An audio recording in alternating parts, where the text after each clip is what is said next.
And our next speaker is my colleague and friend, Jeevan Singh, and he's hailing from Vancouver.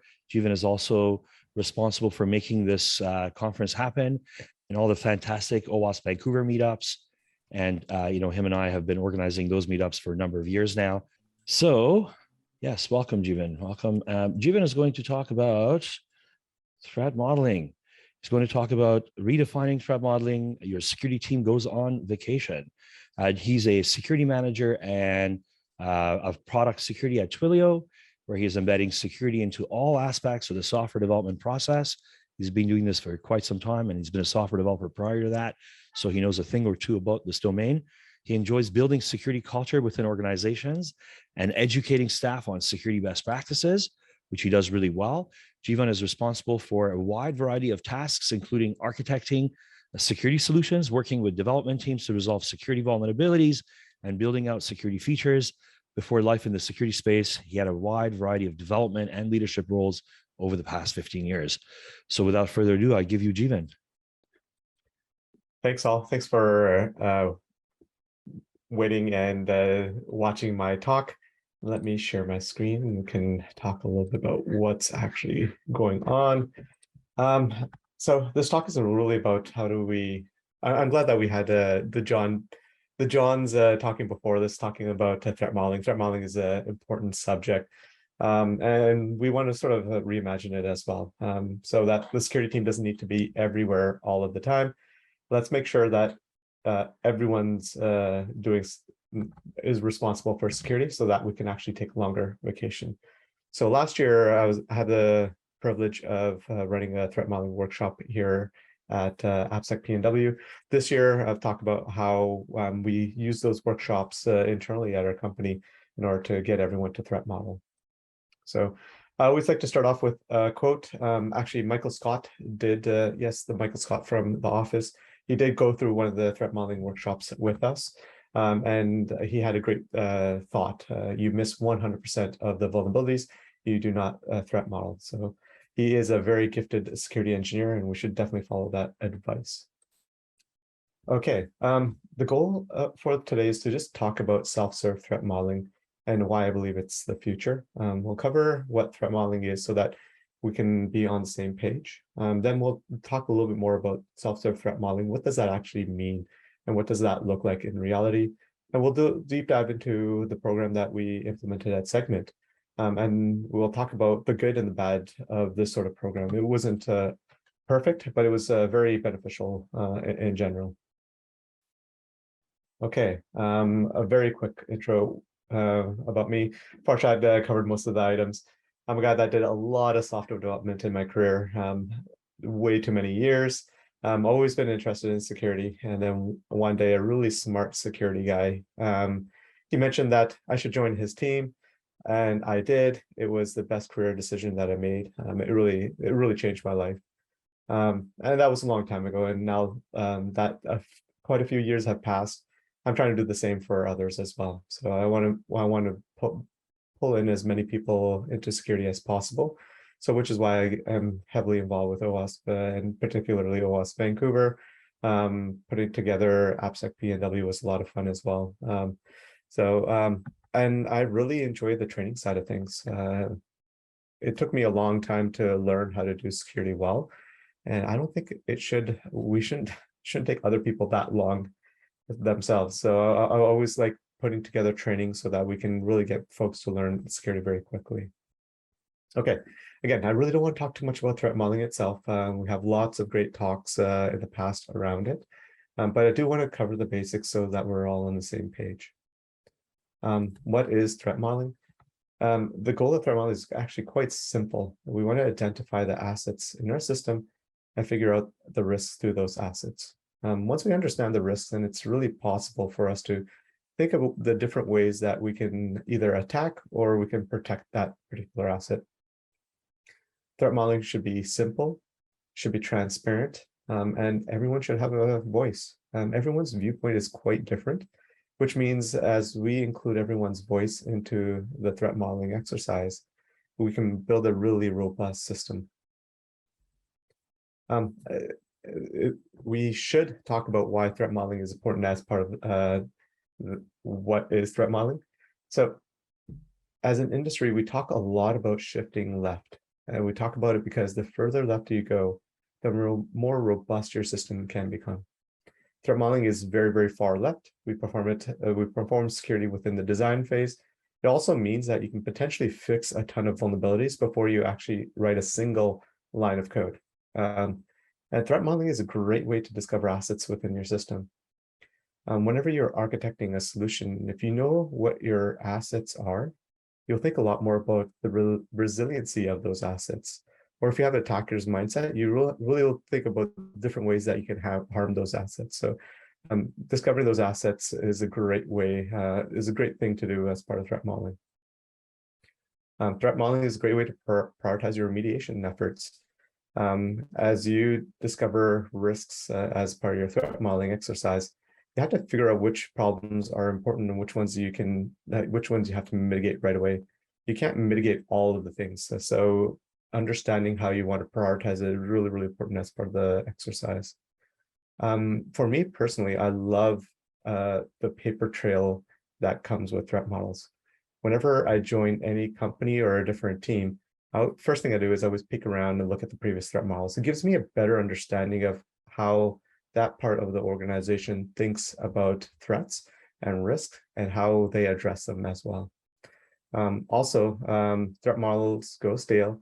The Johns talk really great about it. I think they talked about milk versus ramen. I love that analogy, but they do go stale. So documenting threat models means that you can look at them in the future and figure out if the assumptions that you made in the past are still valid. They might be, they might not be. So it's something that having a paper trail really helps with in general. So low risk in the past might not be a medium or a high risk. And what I love is that it's a great tool for security researchers. If you have a threat model, you're going to make a lot of assumptions. If you have the capability of giving it to a pen tester or bug bounty researcher, give it to them and just validate your assumptions. It's a fantastic tool for doing that. And it's much, much easier than actually you going in through and just validating them yourself. Okay, and that was it. I didn't want to dive any deeper with the threat model. But what I do want to talk about is how do we redefine it? I don't know if you all know, threat modeling is really, really hard to scale. And we wanted to find different ways to make it easier. I should also note that this is just one way of actually scaling your threat modeling program. I've seen a lot of research of different ways of doing it as well. So this is just one flavor of it. So before I always want to know what the problem is. What is the problem that we're trying to actually solve? And we talked a little bit about threat modeling is hard to scale. Many companies, there's only a very few folks that know how to do threat modeling quite well. And if the company grows, the issue can get quite bad. And it could be so bad that development starts getting blocked by security. So if there are only a few people that can do threat modeling, that only gives a few options for a business as it scales. The security team, they kill themselves by threat modeling everything, which isn't good or realistic. The development team gets blocked and waits for the security team, which often happens, and it's not really good for a security culture. Or the last thing that usually happens is security will have to pick and choose which things to threat model, which means that a lot of systems may not get threat modeled, which again is something that happens. It happens quite often. And it's not good for overall risk. And I truly believe that security engineers should focus on the most important tasks within the business. You might be building out strategic tools to remove whole classes of vulnerabilities, or building out processes which will make development security experience much better. Or maybe it is threat modeling. Maybe you should be focusing on reviewing systems that process PHI. But it doesn't really make sense for the product security or application security to spend time threat modeling tools that have very limited use internally. Again, security engineers should be focusing on the most business critical tasks in the business. That may be threat modeling, may not be threat modeling. So what is self-serve threat modeling? In my utopian world, developers are going to do the vast majority of threat models themselves without security ever being part of the process. That means they're going to be identifying the assets, discovering the risks to those assets, prioritizing those risks, and figuring out which ones they're going to mitigate. And it'll be up to them to do that whole process end to end. And they will be actually remediating those things without even security knowing much about it. The security team, we should be actually focusing on training engineers to get better at threat modeling. Security's role should be creating you'll have your original training, you train folks, and every year you have more training that you want to provide, iterate on top of it, make new things, so that folks that have taken, let's say, the 100 level are taking now the 200 level and learning a lot more skills when it comes to threat modeling. It's also a great way for the security team to scale within an organization. So when everyone knows how to threat model, doesn't matter if you have 100 engineers or 10,000 engineers, when they can actually do the threat model themselves, the security will be able to automatically scale within your organization. The goal is to make a bunch of mini security engineers throughout the organization. And when you have an army of mini security engineers, they're going to be good at finding all of the bad things within your systems. And the great thing about the engineers finding the bad things, they're going to be empowered to actually fix them. If I discovered some risk as a developer, I want to actually own that risk end to end. I want to be able to fix it and deploy it and not have to worry about that fix that risk anymore. And I want to point out the centralized security model is a model from the past. It is dead now. We really need to empower everyone to participate in building the security program. The engineer should not be coming to security all the time for every little security need. We really need to push that knowledge out throughout the entire organization. We should really be empowering those engineers to be able to answer a lot of the security questions themselves, and things that they can't answer. Obviously, they want to come to you, and things that are very, very high impact, maybe they want to come to the security team, but for the rest of the things, they should be able to handle it on themselves. So does this actually solve our problems? We talked about threat modeling is hard to scale. Well, when everyone is trained to threat model, by definition, we just scaled our program. The security teams can actually do the vast majority of the threat modeling sessions. Engineering should no longer be blocked by security because now they can do the threat modeling themselves. They don't have to wait for security at all. And finally, security engineers should be able to focus on the most critical tasks. Again, it may mean that they want to focus on critical threat models, but it also might mean that they want to focus on building security tools that will really build a paid path for the engineering team. Okay, does that mean it's vacation time? Not just yet. We should also talk about some of the things that self-serve threat modeling is not. It's not self-serve threat modeling does not mean the security team no longer is involved as part of the threat modeling process. I sort of mentioned earlier that the security engineer should focus on the most business critical thing.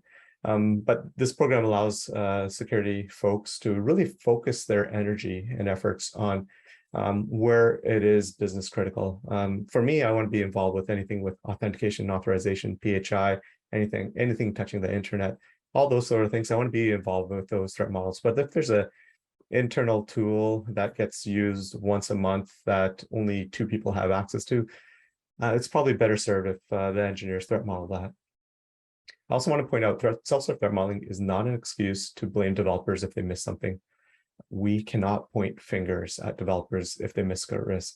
The program is a team effort, and we want to make sure that if there are particular gaps, and if we notice certain type of gaps being missed over and over, that's something that we can do built into the training, make sure that developers can get better at it, or we build tooling so that extra hours that we aren't doing the operational work of threat modeling, we can build the tooling to discover those sort of vulnerabilities. And I guess fortunately or unfortunately, it doesn't mean that security folks are out of a job. We all know, like a Hydra, if one of our responsibilities is taken away, there'll be 2 to replace it. Okay, let's talk a little bit about the program setup and how does that actually look. So before you can do anything, you need to make sure that you get the right buy-in from the stakeholders. So that means you have to work with engineering. They're the ones that can be responsible for a heavy amount of work now. But you also want to let them know that there's going to be a lot of benefits to this. First of all, there's not going to be much more involved. So the time required for training is quite minimal in the grand scheme of things. And I'll talk about that in a later set of slides. But you have to hit the nail that you're going to have increased developer velocity in general. So if we are threat modeling, we're going to discover vulnerabilities in the design phase. We're going to create a nice, robust design, which will lead to fewer vulnerabilities that they have to fix. That the fewer vulnerabilities also means that you can have a lot more development time in general. So you can put that to building features or other sort of things. So overall, as time goes on, you can have fewer and fewer vulnerabilities, which is going to increase developer velocity, and you can have much more secure systems. So make sure that you're selling those key points when you're getting buy-in from the right stakeholders. The program itself has 4 phases. In reality, I always say that there's 2 phases. So there's the training phase, which you actually do the training. We have the observation phase, which is like training version 2. I usually say the training phase is like learning the theory. Observation is becoming apprenticeship, doing it your apprenticeship, and really getting training while you have someone that can guide you along the way. Review phase is, again, another sort of training, and I'll dive deeper what all 4 of these are. And security optional is that second phase where security is actually optional in there. Okay, one we dive deeper so that you better understand what all of these things are. Okay, so the training phase is when you actually do train the actual engineers themselves. And some philosophies that we have, some of the principles that we had when it came to the training is you need to enhance the engineering teams or engineering individuals' motivation to learn. So I'm not too sure if everyone's the same way as me, but I tend to learn a lot more if the material is fun and engaging. You want the engineers to want to come to your training. You want them to spread the, spread the message throughout the organization that the training is fun and that it's really engaging. And you want to make sure that the sessions are interactive themselves. Have a lot of questions for the group. Keep the group small so that people aren't afraid to speak up or get involved. You want to make it psychologically safe for folks to actually ask questions and really understand the material itself. Security is a marathon and not a sprint. You don't have to do all the training in one go. You have to remember this is a multi-year program. It's a huge, huge commitment from the security and engineering teams. That doesn't mean that you need to do everything right away. Think about spreading it out properly and so that people can have time to digest and learn. Make the training in a way that is easier to learn. And teach engineers things that are relevant to your business. Threat modeling training should be done in the same way that you do threat models within your organization. So if you use Stride, train your engineers to do Stride. If you use Pasta, train your engineers to do Pasta. If you all do risk assessments, then train engineers to do risk assessments. So the goal of the training is to teach your people how they can retain the most amount of information. Okay, so with those principles in mind, we decided to spread the training out over 3 sessions because I didn't want to, me personally, I don't want to sit through a course a full day myself. Every time I go to Black Hat or OWASP, any of the OWASP trainings, I don't retain too much information. The trainers, they're there to provide a ton of information. They want to make sure that you get your money's worth for that training. But when I sit through 16 hours of training, I probably retain 5 or 10% of it. So you have to remember, these are employees of your company. They have to be there. So you can split it up to make it in a way that benefits all the folks.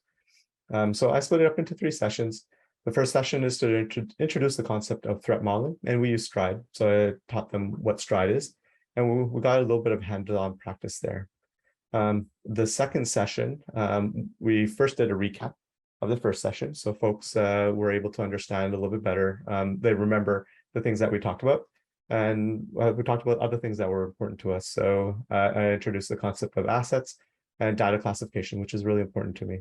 And then we got our hands a lot more dirtier. We did a deep dive into one particular threat model. And the third session is to actually do a threat model in itself. It was to do something end to end. So ideally, if you have a singular team that you're training, you want to do a threat modeling session with a piece of the application that they own and get their hands super dirty with that so that they're super familiar with it. Again, training folks is the goal, and you want to make sure it's really easy for them to retain information and actually get something out of these sessions. You're taking 5 hours of the time. You want to make sure that they actually learn something with those 5 hours. All of the training material has been open sourced. It is definitely available.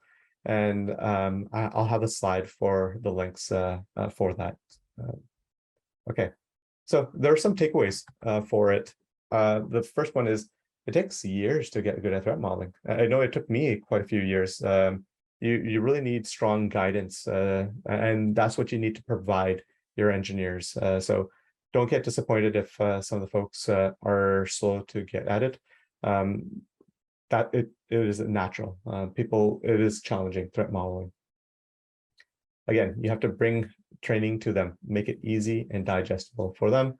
And I always recommend try different types of items and concepts.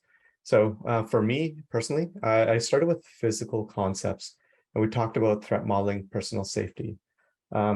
Once we were able to really understand that, I mentioned that physical safety concepts are, it's really easy to relate that to software safety.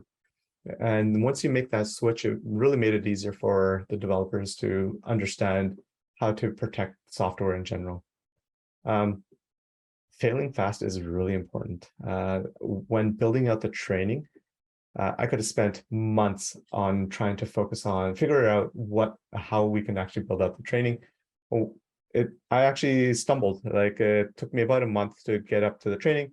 My boss, being the smart person that they are, he's like, okay, just put it out there and then iterate on it. So I feel fast. I put it out there. I had the security team go through the training first. Right after the training, I spent 15 minutes getting feedback. Then I had an engineering beta team. Again, did the training, got 15 minutes from feedback afterwards. And after those 2 sessions, I already was able to modify the content, and it was already 97 and 98% of the way there. And I want to mention, training is really hard over Zoom. It is very, very difficult. And some of the things that I've asked the attendees to do is, let's leave your video on. I really need to make sure that everyone is engaged and understanding things. You can tell when people are dozing off over Zoom. I ask people random questions at random times. It sort of keeps them on their toes, and they tend to pay more attention. I remember one engineering manager was so afraid to go to the washroom that he held it until the session ended. But again, we had really, really strong training, and it was engaging. There's some testimonials that we had, and nothing can replace good training. These individuals end up becoming champions, security champions, just because they were so enthused by the training itself. Okay, then you have the observation phase. Again, I mentioned that this is like really you moving from the theory to getting your hands dirty, the apprenticeships there. So have the appropriate DRI, the directly responsible individual that is building out this system, get them to be responsible for all of the threat model process. So they have to prepare the appropriate documentation. They have to lead the session themselves. And again, this should not be too much more extra time from your engineering team. So the DRI may put in another extra half an hour to make sure that everything is in order before we do the threat modeling session itself. But again, the goal, it's the same goal that we have from the beginning. We want to make sure that the engineers themselves actually understand how to do threat model. So never tell the engineers what the vulnerabilities are. but give them hints and nudges and coach them towards discovering the vulnerabilities themselves. Work with them to figure out how to prioritize the vulnerabilities and figure out which ones they should actually remediate. And every engineer should leave every threat modeling session feeling that they've learned something new. The goal for this particular phase is making sure that the engineers on their own can find all the critical and high priority vulnerabilities. Once you know that that's done, you're ready to move to the next stage. Okay, some of the good takeaways from it is, again, security's job is to coach and mentor folks to find vulnerabilities as part of the process. And I love helping the engineers with the documentation itself. Although a lot of the times, the first time that they're actually doing this, I'll sit with them one-on-one, and we'll walk through exactly what the responsibilities are, what they need to do, what their job as the leader for that is, and how they have to engage with the team in itself. It's another opportunity if you're one-on-one selling threat modeling and why it's important to the engineers themselves. And you have to also remind them that threat modeling is a team sport. It's not an individual sport. So first, you have to make sure you have enough people in the conversation and that there's enough diverse opinions there too. One other thing that I like doing, and I try to coach the DRIs to do, is if there are folks that are not talking enough, call it out. I personally DM people while being in those sessions to make sure that everyone's voice is recorded as a part of it. The more conversations you have, the better, more robust threat model you will have. And I love closing the loop afterwards with the engineers themselves. You let them know that they've done a great job, or if there are gaps that you've noticed, feel free to explain those to them and then let them know that they did a great job after that.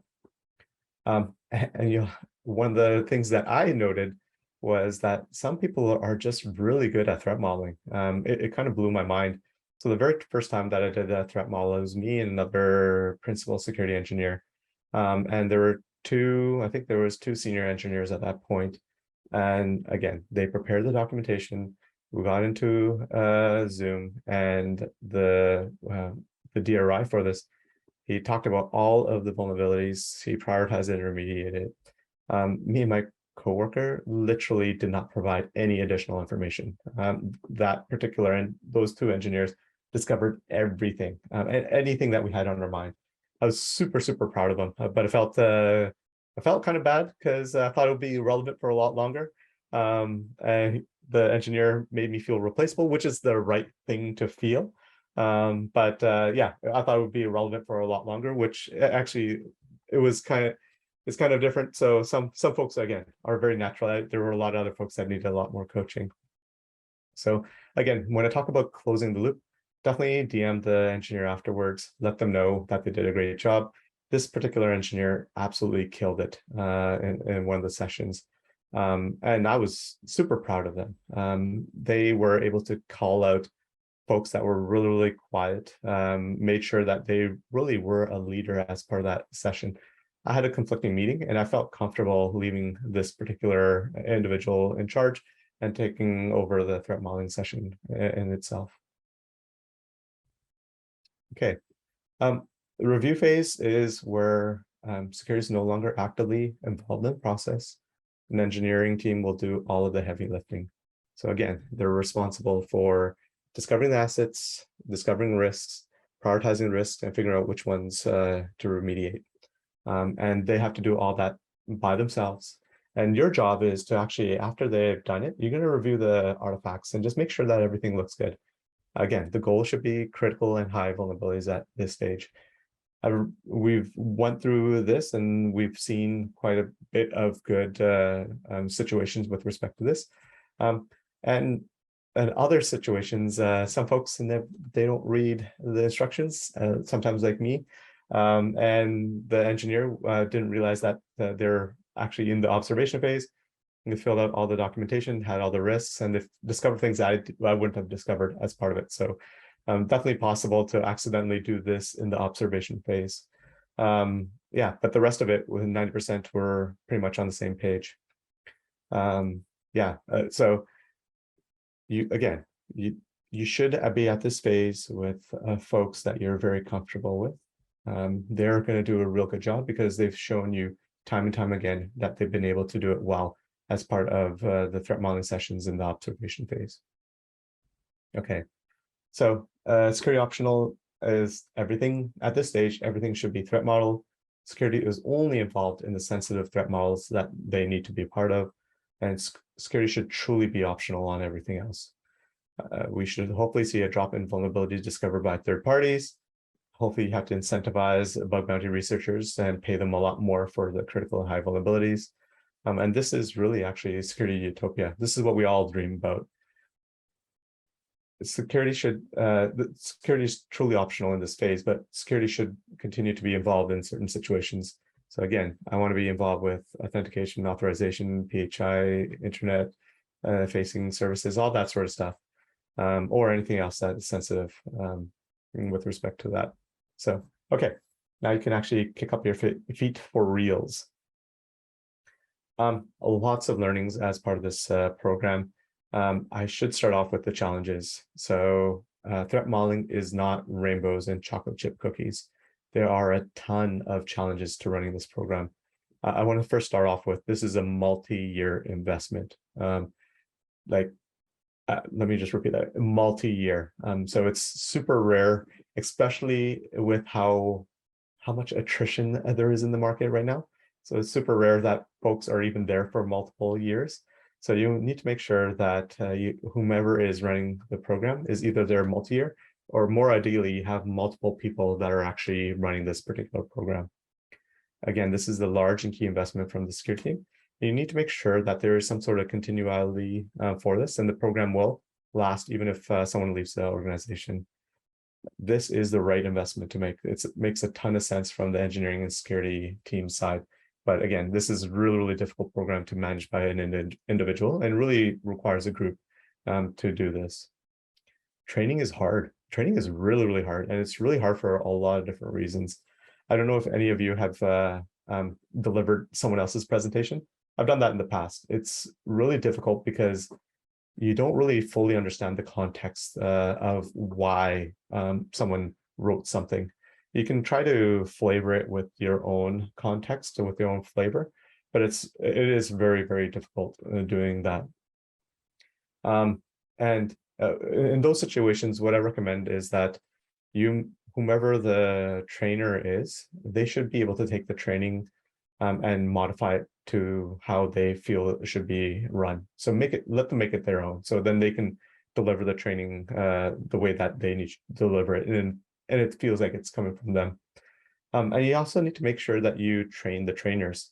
So one of the things that I did was I ended up training the vast majority of the organization over a span of 2 quarters.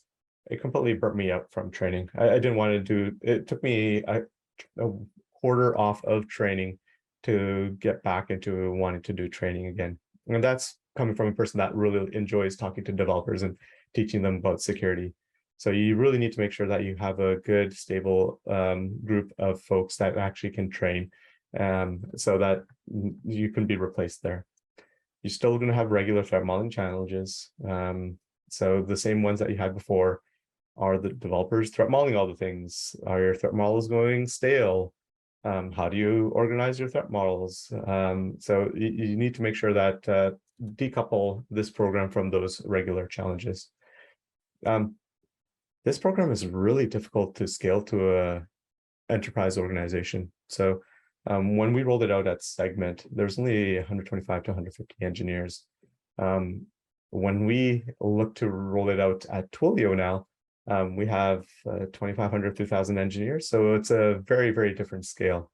I was personally able to train 80%, 90% of the engineers at Segment, but doing it at Twilio is going to be a whole different ballgame. So stay tuned for that talk. Hopefully we can, we'll have one for next year on how we actually rolled it out at the Twilio scale. Speaking of trained individuals, it's really hard to have a good ratio of folks that are trained in threat modeling. I mentioned the attrition in the industry. It's I've never seen it like this before, but it's really difficult to have a good ratio. There's a lot of people leaving the organization and there's a lot of new people coming in. So you need to have a good plan on how to have continuous training for folks that are coming in. these are some of the bigger challenges with a program. There are countless other challenges. And again, you need a lot of focus and determination to roll out something of this sort of size and caliber. Okay, let's talk about the wins as well. There are a ton of wins in general. It feels like, in general, we are a lot less afraid of threat modeling, and we're doing a lot more of it. The concept of threat modeling is now within reach of pretty much everyone within Segment.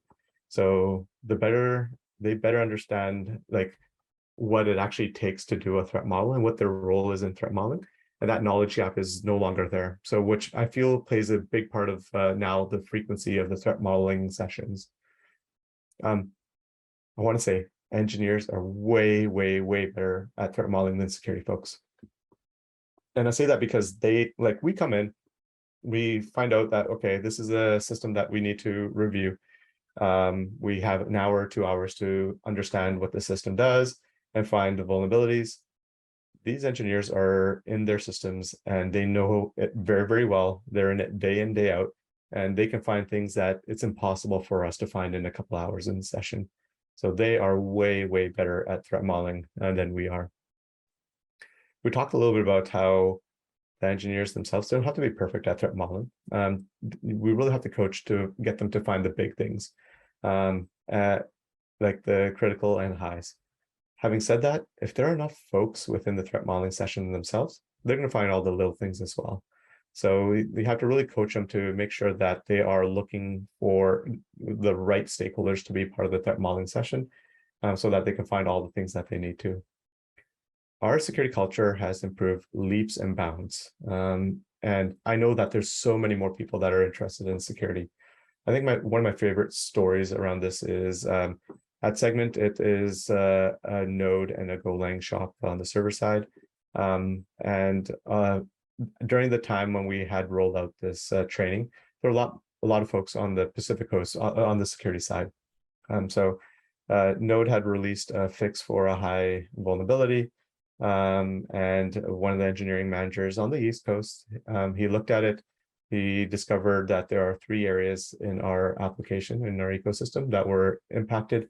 One would belong to him. He fixed it up, released it to production, and he DM'd the other 2 engineering managers, let them know that this is a vulnerability. And they had already started putting plans together on patching it up and getting it out. This was done before any one of us were online on the Pacific Coast. So a lot of really, really strong security culture building happened because of the threat modeling session. I sort of mentioned you have to fail fast. It made it rapid improvements to the program itself. I did it with the training. I had some analysis paralysis. Once I iterated with the teams, I got really good feedback and I was able to move fast. So a bunch of resources. One of the things I want to say is this is not very difficult for you to get started within your organization. So all you have to do is first get in buy-in from stakeholders, or maybe not. Maybe you're the type of person that wants to ask for forgiveness rather than permission. You can test it out on some smaller teams first, just to make sure it really fits within your organization. The training slides are out there. I'll share it in the next slide. So take the slides, use it, change it, make it more so for your organization. Beta test it with some teams, make sure it really works for it. We talked about the different training phases. Just use those. The program is built out itself. And then go ahead, start self-serve threat modeling. Make sure that you can, once you've trained 1 or 2 teams, that they're taking on it very well. Put them into the observation phase where you're coaching them to find through the risks and prioritizing it themselves. And then schedule some vacation. Make sure that you leave before anything breaks though. Okay, so I'll leave this slide for a second. I have a blog post, read the blog. It has a little bit more details in general. The training that we have made slight modifications. We removed some of the segment-related vulnerabilities that I talk about as a part of the process, but the rest of the slides are pretty much exactly the same, the ones that we use. The whole point of us sharing is that you don't have to start from scratch. And I highly, highly, highly recommend that you review the training materials that we provide. It was a very good resource for you folks. And like, I want to emphasize that we are a community.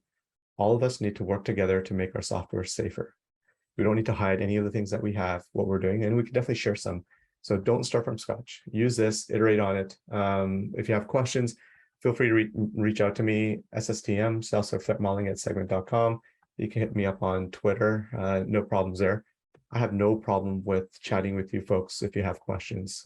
Absolutely zero problems. I've already talked to a dozen, maybe 24 companies about this and how they can actually get started. So I know quite a few folks that are using the training material.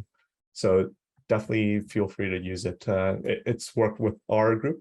You'll probably have to modify a little bit to work with your group. Okay. And with that, thank you. Thank you for sticking around. Listen to me ramble on about threat modeling. Yeah, do we have any questions? Oh, I should also say I'm hiring. So if you're looking for a role, hit me up. I definitely have some roles open. All right. Okay, I actually see some questions with the Q&A section. Do you have any thoughts on using threat modeling as code approaches and putting the maintenance of those models into the hands of developers? I love that question. Not just yet, but we're looking at Twilio and scaling it for the Twilio size. And it was really easy for us to train all of the developers at the segment size. Like I said, it was 125, 150, probably 200 engineers at this point. That was really easy to do. But when we're looking at the scale of 2,500 or 3,000 engineers themselves, it's going to be way more difficult. And as we start digging into how we're going to actually do it, we have had some thoughts around threat modeling as code. Absolutely have had thoughts about it. There are some tools that you can actually use the code to discover vulnerabilities. So scaling is different. Threat modeling scaling is quite different. So difficult. So yeah, there's definitely thoughts. Hopefully in a year, we'll have a better talk on this, on talking about it at the enterprise level. All right, another question. Do you figure out the threshold for security involvement? Is this automated? If I'm understanding your question, I'm going to assume that's coming from the training aspect. And if it's come from the training aspect, we had talks about recording videos and having folks just watch it. I wasn't super keen on that. The human touch is quite different, like being able to actually have a conversation with an individual. But having said that, when we look at scaling the training to the Twilio size, we're definitely going to look at different approaches that we can take. Again, we have a small group of folks that actually can do the training. So it's going to be difficult for us to do it at a very, very large scale. So we're going to be looking at a bunch of different ways to actually try training. We're going to iterate, we're going to fail fast and iterate and see what comes up from that. Whatever we come up with, we'll definitely share with the community in itself. All right. How do you measure how well the software engineers are doing threat modeling? What kinds of metrics do you track to prove the effectiveness and value of the program to business partners? The training is definitely a long-term investment, but stakeholders will want to see quantifiable results along the way. Yeah, that's a great question in itself. So a lot of what we've done is more just the touch and feel artsy sort of thing. Like we know that a lot of the engineers themselves have done a fantastic job at threat modeling, especially when we're reviewing the artifact after the fact. Me personally, we do need to really get better at discovering the type of vulnerabilities that the developers have missed, especially during the observation phase. We will, a lot of situations we'll coach them, but we're not really capturing any metrics and saying, okay, in general, we have to teach more on broken access controls because people are still not understanding the authorization aspect of things. So we're not there yet exactly with respect to that. The other challenge I sort of mentioned is the ratio of people that have been trained. So you have all these new people coming in that we're trying to get them trained up as well. That really throws off what I was hoping for would be longer term metrics on particular teams. I would assume over time that particular teams that have long, stable developers are going to get better and better and better at threat modeling. But when a lot of attrition happens and maybe 25%, maybe 40% of your team is new now, it's gonna, the discovery of my theory that those folks are going to get better, it's a little bit harder to sort of understand and model. So the good thing is that the partners that we have really believe, anecdotally, they have also been seeing the great, like how much better their security program has become. So the partners themselves, it's no problem. And I also want to point out that the investment is quite minimal from the engineering side. 5 hours of training, and maybe we tacking on a half an hour per threat modeling session. So selling it was not very difficult, especially given the fact that we're doing the training upfront. Hopefully that answered your question. Oh, there's a continuation question. Is it from the operational aspect? You mentioned that security only gets involved for threat modeling for sensitive work. How do you really figure out this threshold? That's a great question. One of the things that we do is, as part of the threat modeling session, as part of generating threat modeling tickets, you have to answer some questions. So that will provide us they're not proprietary. It's like if you are adding new, say we're AWS shop, if you're adding new AWS services that you haven't used in the past, stuff like those that will give us some idea of what the folks are doing. So there are high level questions within the segment side. There's 5. We're building out a questionnaire for 10 easy yes/no questions on the Twilio side, so that we know what is priority on our side and that we want to actually dive deep from our aspect. But yeah, we want to make sure that the questions themselves do not cause friction for the engineers to actually generate those JIRA tickets. The more friction, the less frequent folks will be to actually wanting to do that process. All right, a lot of great questions. I'm going to open up the chat, see if there are things there. All right. If there are no more questions, I'll put up the resource slides again. Again, feel free to hit me up. I really believe in the community. I know that the community has given me a considerable amount. I wouldn't be anywhere without the Vancouver security community and OWASP in general. I've learned so much from all of you. So yeah, feel free to hit me up. I have no problems answering questions. SSTM@segment.com. Want to learn more about self-serve threat modeling, hit me up on Twitter, DM me, have no problems at all. Track me down on LinkedIn. That's probably the only other one that I'm really active on as well. So hit me up on all those. Feel free to ask questions about threat modeling. Yeah, hopefully next year you have someone way smarter than me at Twilio talking about how we scaled it to enterprise level program. All right. Thank you all. Thanks, Jeevan. Thanks, Brian.